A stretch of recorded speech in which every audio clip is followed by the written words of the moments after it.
seconds left in game 5. Maxey fires. He's got it. Tie game. Overtime at the Garden.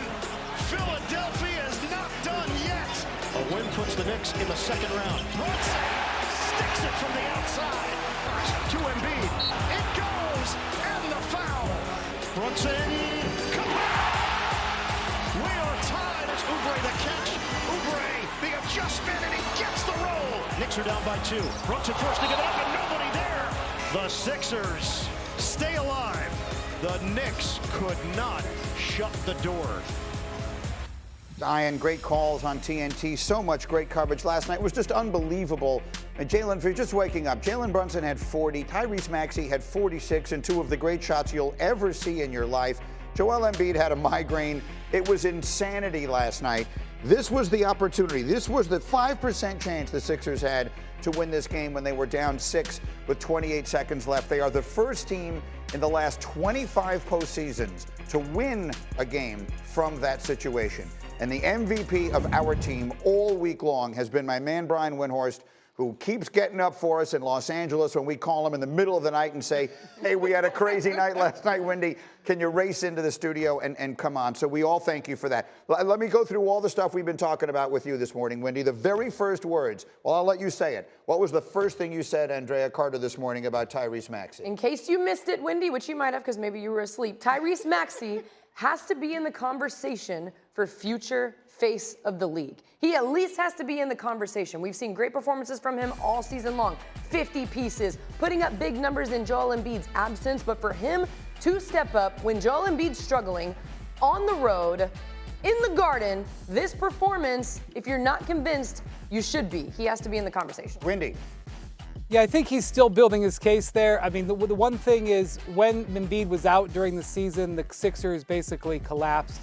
That the reason that they had to do, the reason that they did the play-in and their 7th seed is because of what happened when Embiid was gone. And also in this series, when Embiid has left the floor, the Sixers have basically collapsed. That's why Nick Nurse can't take him off the court in the second half, and he's basically dragging up the court in these fourth quarters. Even last night, Embiid was terrible in this game, throwing balls all over the place. His plus-minus in this game was plus 14. Maxey's was plus 3 because in the minutes where Embiid's off the court and Maxey's on, the Sixers can't cope. Now, that's not necessarily an indictment on Maxey. That just shows how important Embiid is. But forget about all that. The most important thing with Tyrese Maxey is he is anchoring Joel Embiid there. When Ben Simmons, didn't work out as a running mate, when James Harden didn't work out as a running mate, when Philly hasn't been able to, when they made the Harden trade, hasn't been able to add another star player, there were people wondering, is James Harden going to put up with this? Is he going to put up with this supporting cast where they keep losing these players? And the answer is, yeah, because he's got his running mate. This is a guy who the Sixers weren't necessarily sure. They went out and acquired James Harden because they weren't sure Maxey could play this role. Well, Maxey has won it. And this summer, he's going to sign a 5-year max contract to stay there. And Embiid, I suspect this summer, is going to sign a contract extension to stay there. And whether or not the Sixers are going to make the ultimate run this year because of all the injuries and because everything is going on, they now have a big 2. And they have $50 million in cap space this summer. And if you're a free agent, like, say, Paul George, you're watching this series going, look at these dudes. Is there an opportunity there? And if it's not Paul, it could be somebody else. That is the Maxey story. Not that who's the face or whatever, not that who's more important. It's the duo of them together, and with the opportunity to bring in a third, that's what we're going to watch this offseason. Well, that's well said, and it's a good perspective as we kick it around this morning. The one thing that everyone will agree upon, and Wendy, you know me, the history of all this stuff is the stuff that I appreciate. Moments like that at the Garden, it's been an awful long time since we've had them in this league. That's what the league used to be about. It used to be about Michael Jordan coming in and having those moments, Reggie Miller coming in and having those moments. It's been dormant for 20 years. That was that last night. Yes, that Tyrese Maxey last night had one of those kind of moments. The Knicks have not clinched a series in the Garden in 25 years. This was an opportunity to have an iconic moment. Everybody in the Garden knew that. They are in position at the end of the fourth quarter to do it. Jalen Brunson runs a brilliant play call. He backs away, knowing that there's the double team coming, and out of everyone in the world, here comes Miles McBride zipping in, gets a 15-footer, puts him up. Tom Thibodeau spins on his heel, knowing he's outfoxed Nick Nurse. They got him. The Garden is going crazy.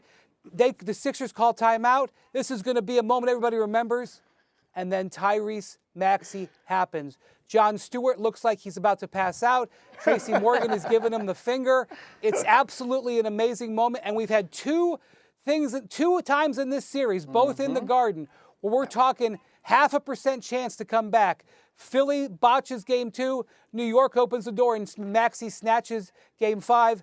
We could write a book on this series, and there probably let's focus in a little bit on that, because again, Monica doing the radio broadcast in New York last night, the ways in which the Knicks opened the door. It's the Maxey game. No one's going to be clear, anyone turning on the TV, this was the Maxey game. We're giving him full credit. This was much more about him than it was about anything else. But you can't lose a 6-point lead with 28 seconds left unless you contribute to losing in that way. After the 4-point play, there's free throws. Josh Hart, to his credit, has owned it. Got to knock down both of those free throws. That would have made it a 4-point game. And then even if you hit the 3, barring not fouling again, you're okay, right? Then you look at turnovers late in that ball game, uncharacteristic of who this Knicks team has been, particularly in this series. They've been good late in ball games down the stretch. Jalen Brunson, again, owning it. Got to be better and not have those careless turnovers.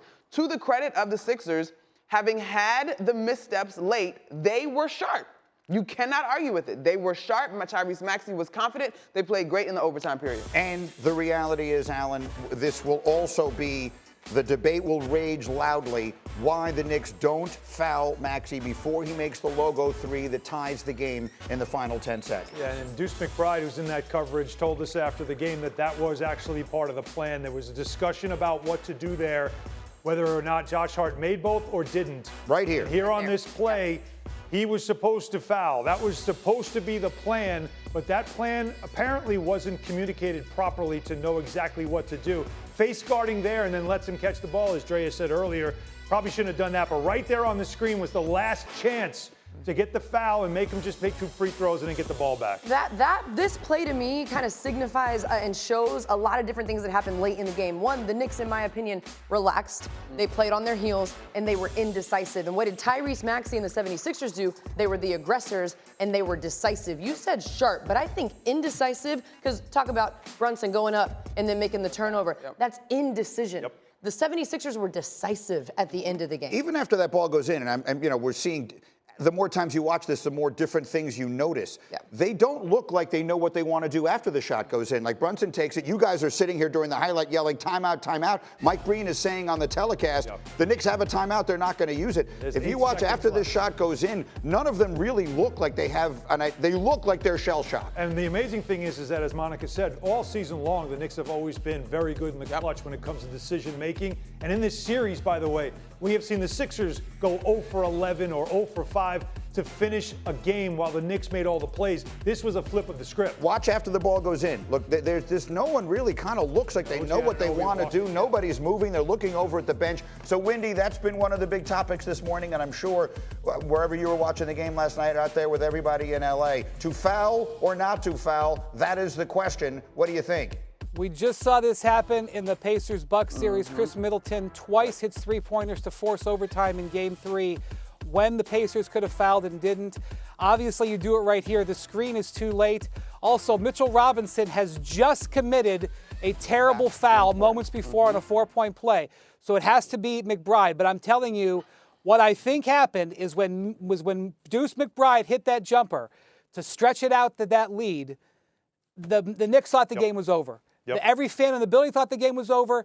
You could see it on Tibbs' face. He thought he thought he got him, and I kind of don't blame him. We're talking about a 0.5% comeback here, but you live and learn from it. The Knicks have the lead in the series. They still have control. They still have home court advantage, but they obviously are going to learn that you have to play all the way to the buzzer, and that's part of learning for every single team. And on the Brunson turnover, again, we're talking about great strategy. They've got Nico Batum on Brunson. He's been able to solve the size all series, but the size of Nico Batum forces Brunson. Tremendous closeout. Brunson is out of room. Hartenstein is going for the offensive rebound. This is what happens every time there's a big comeback in NBA history. And I'm telling you, go back to Heat and Spurs with Ray Allen. There's always a missed free throw. And there's always a turnover. It happened in game 2. Lowry missed a free throw, and then they had the turnover. There's always a missed free throw, and there's always a turnover. It's part of the formula, and it's happened both ways in this series. Buckle up for game 6 and probably game 7.